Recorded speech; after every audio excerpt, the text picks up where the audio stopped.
Hola a todos, yo soy Ramón Lozano. Bienvenidos a un nuevo episodio de este podcast donde vamos a hablar de los eventos más relevantes que movieron a los mercados financieros en Estados Unidos en la semana laboral que terminó el viernes 10 de noviembre de 2023. En la idea de la semana vamos a hablar de Intuit y en la sección educativa vamos a hablar sobre el Chapter 11.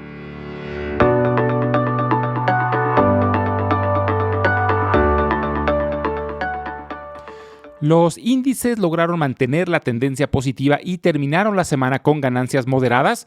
El Dow Jones subió el 0.7%, el Standard & Poor's 500 el 1.4% y el Nasdaq el 2.4%. Y lo mejor de la semana es que el rally se ensanchó. El brinco que tuvimos la semana anterior fue muy estrecho, es decir, muy pocos sectores participaron, principalmente el sector tecnológico, pero esta semana más sectores participaron, lo que suele ser una buena señal. En general tuvimos poca información macroeconómica relevante, lo que sí vimos es que los bonos siguen en control. Esto fue evidente el día jueves, ya que ese día el Departamento del Tesoro de los Estados Unidos lanzó una oferta de venta de bonos a 30 años, como parte de su plan para financiar su déficit. Sin embargo, esta oferta no generó suficiente interés, por lo que el precio de los bonos a largo plazo bajó, lo que provocó que el rendimiento subiera y, como suele pasar, esto le pegó duro a la bolsa. Sin embargo, el viernes tuvimos varios reportes positivos en la industria de la tecnología que ayudaron a que la semana terminara en terreno positivo. El reporte más relevante fue el de Taiwan Semiconductor Manufacturing Company. Taiwan Semi, como también se le conoce, es el maquilador más grande del mundo de chips. Tiene más del 50% del mercado y reportó muy buenos números. Mostró un incremento en sus ventas del más del 15%. Pero lo más relevante del reporte es que mencionaron que ven el inicio de un nuevo ciclo. Las empresas de chips llevaban un par de años con desempeños pobres debido a dos factores, ambos causados por la pandemia. El primero fue que, debido al exponencial incremento en el trabajo desde casa, se dispararon las ventas de computadoras personales. Pero una computadora no es un producto que se suele cambiar cada año, por lo que una vez que el mercado se saturó, las ventas bajaron de forma considerable. Pero Taiwan Semi menciona que la nueva generación de chips está revitalizando la demanda, por lo que las ventas de computadoras y otros aparatos tecnológicos van al alza. El segundo factor que afectó a esta industria durante la pandemia fue el relacionado a la cadena de suministros. Recordemos que tuvimos un fuerte desabasto de chips, principalmente causado por problemas en cadena de suministros de semiconductores, por lo que las empresas se sobreinventariaron, es decir, ordenaron de más para tratar de sortear estos problemas. Esto causó que una vez que mejoró la cadena de suministros, ahora había un exceso de semiconductores en el mercado, lo que provocó una desaceleración en las ventas de empresas desarrolladoras y fabricantes de chips. Pero parece que ese exceso de inventario ya se ha limpiado del sistema, lo que también ayudará a que mejore la demanda de este tipo de productos. El reporte de Taiwan Semi creó un fuerte rally en toda la industria de los semiconductores. Empresas como Nvidia, Intel, AMD, Broadcom, Applied Materials, Lam Research, etc., todas brincaron después del reporte y arrastraron a una buena parte del sector tecnológico, incluyendo a las gigantes de la tecnología. Microsoft cerró la semana en máximos históricos, Apple no muy lejos de su máximo. Amazon y Meta Platforms cerraron en su mejor nivel en lo que va del año y gracias a este rally en el sector tecnológico es que tuvimos un buen cierre en la semana. Otras empresas dentro de la industria de la tecnología también tuvieron buenos resultados. Destaca el de Datadog, que es una pequeña empresa dentro de la industria de software empresarial, pero también vimos buenos resultados de Uber, Affirm y AppLovin.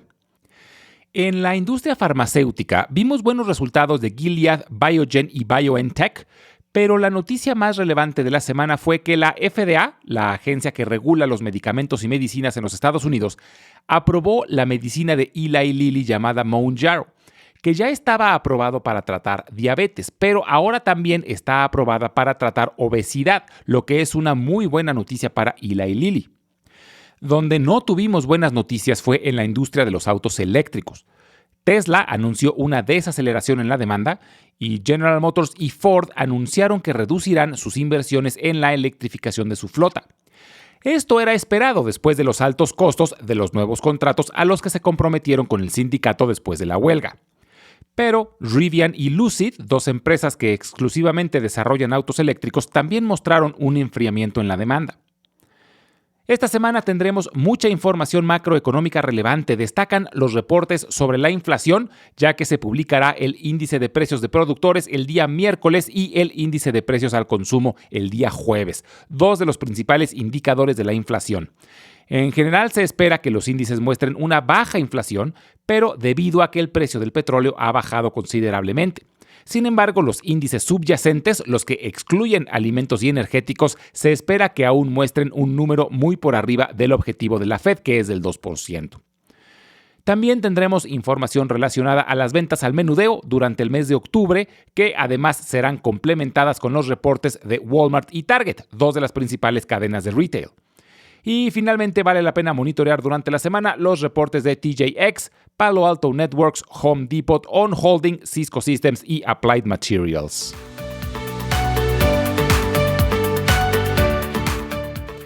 En la idea de la semana vamos a hablar sobre Intuit.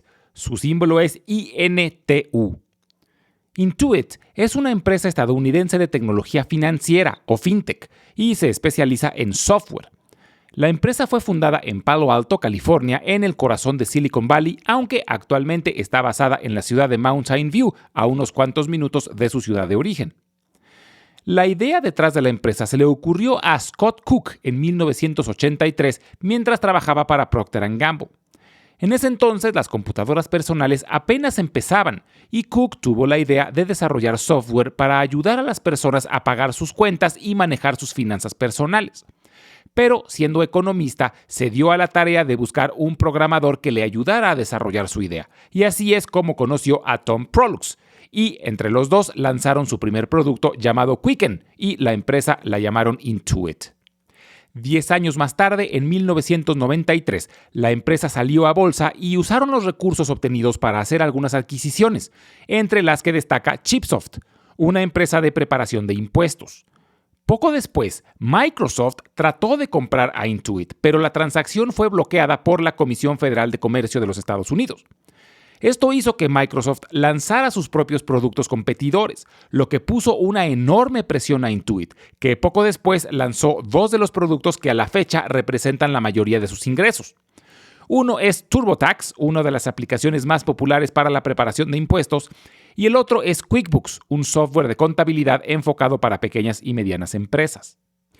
Actualmente, además de TurboTax y QuickBooks, cuenta con otras aplicaciones populares como Credit Karma y MailChimp.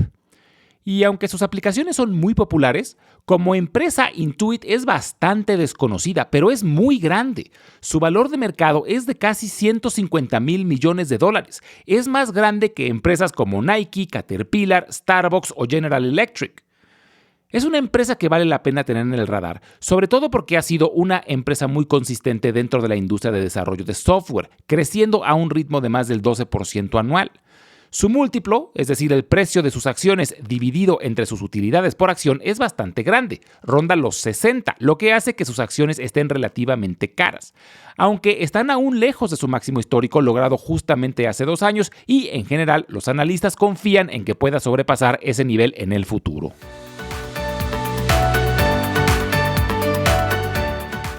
La semana pasada hablamos un poco sobre el concepto de bancarrota y mencionamos que en los Estados Unidos existe un código de bancarrota que tiene distintos capítulos, y cada capítulo es una especie de opción de bancarrota que aplica para distintos casos. Por ejemplo, el capítulo 7 es para personas o empresas que optan por solicitar la bancarrota, pero que no tienen propiedades o desean liquidarlas por completo para salir de deudas. El capítulo 13 es similar, pero para personas que sí desean mantener alguna de sus propiedades, como su casa, y bajo este esquema pueden crear un plan de pagos con sus acreedores que, en caso de cumplirlos, se les da el derecho de mantener su propiedad. El capítulo 9 está diseñado para pueblos, ciudades o condados, etc. Pero por mucho, el capítulo más popular es el capítulo 11, el famoso Chapter 11, que también lo pueden usar particulares, pero es mucho más usado por empresas. El capítulo 11 es una forma de bancarrota que se utiliza cuando una empresa está a punto de no poder seguir operando por problemas financieros, pero que tiene la esperanza de poder reorganizarse para sobrevivir y lograr salir de nuevo a flote si se le da la oportunidad de reorganizar sus activos, pasivos y otros temas. y permite que la empresa siga operando mientras busca esta reestructuración. Es decir, es una forma en que una empresa que no puede pagar sus deudas gane tiempo en lo que busca opciones para ver si puede encontrar una forma de salvarse. Una vez solicitada la bancarrota por el capítulo 11, la Corte impone una especie de pausa a los acreedores para que estos no puedan realizar ningún embargo a la empresa deudora y ésta pueda seguir operando. Por eso también se le suele decir que la empresa solicita una protección bajo el capítulo 11, porque en realidad eso es lo que están pidiendo, que la Corte la proteja de sus acreedores por un tiempo. Ahora, una vez solicitada la protección por el capítulo 11, la empresa deudora puede operar pero bajo ciertas restricciones. Por ejemplo, la empresa deudora no puede tomar ciertas decisiones sin la aprobación de la Corte, como la venta de activos que no sean inventario, la contratación de nueva deuda o la expansión del negocio. Y el deudor debe presentar ante la Corte un plan de reestructuración que debe incluir un acuerdo entre el deudor y sus acreedores. Si el juez aprueba el plan y todos los acreedores están de acuerdo, el plan se confirma. En caso de que el juez no lo apruebe o no se llegue a un acuerdo con los acreedores, entonces se realiza una conversión del capítulo 11 al capítulo 7, que involucra la liquidación total de la empresa y el reparto a los acreedores.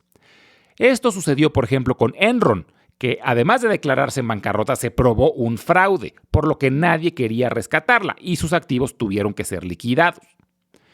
Los planes para salir del capítulo 11, que han funcionado con algunas empresas, incluyen, por ejemplo, una recapitalización. Es decir, la empresa deudora encuentra nuevos inversionistas que están dispuestos a inyectarle recursos. Este fue el caso de Six Flags en 2009. En otras ocasiones, la empresa ha encontrado un comprador que decide absorber la deuda, como lo que sucedió este año con los bancos que colapsaron. Silicon Valley Bank fue adquirido por First Citizens Bank y First Republic Bank fue absorbido por JP Morgan Chase. Otra opción es que el gobierno sea quien rescate a la empresa.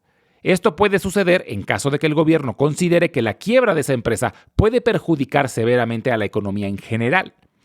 Esto ocurrió con General Motors en 2008, que se fue a la quiebra, pero para evitar una pérdida masiva de empleos, el gobierno de los Estados Unidos compró la mayor parte de la empresa para salvarla, y después de una reestructuración, el gobierno vendió sus acciones entre 2010 y 2013. Entonces, en resumen, el capítulo 11 del Código de Bancarrota de los Estados Unidos permite que las empresas con problemas financieros se reestructuren o reorganicen bajo la protección de la ley. Aunque el capítulo 11 también es válido para personas, es mucho más común que sean las empresas las que lo soliciten. Este año hemos visto múltiples colapsos que han aplicado para el capítulo 11. Primero los bancos que colapsaron en marzo, también FTX, la empresa más grande de compra-venta de criptomonedas. Bed Bath & Beyond también colapsó, aunque su marca fue adquirida por Overstock.com y continúa operaciones en línea. Y la más reciente es Rite Aid, la cadena de farmacias que aún no sabemos si logre ser rescatada o tendrá que liquidar sus activos.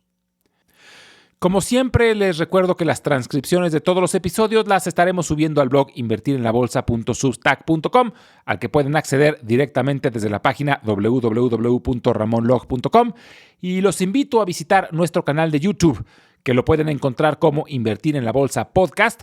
Ahí podrán encontrar los audiogramas de todos los episodios, además de videos educativos. Y finalmente les dejo mi correo electrónico por si tienen alguna duda, comentario o sugerencia, es ramonlog@yahoo.com. Muchas gracias y nos escuchamos en el próximo episodio.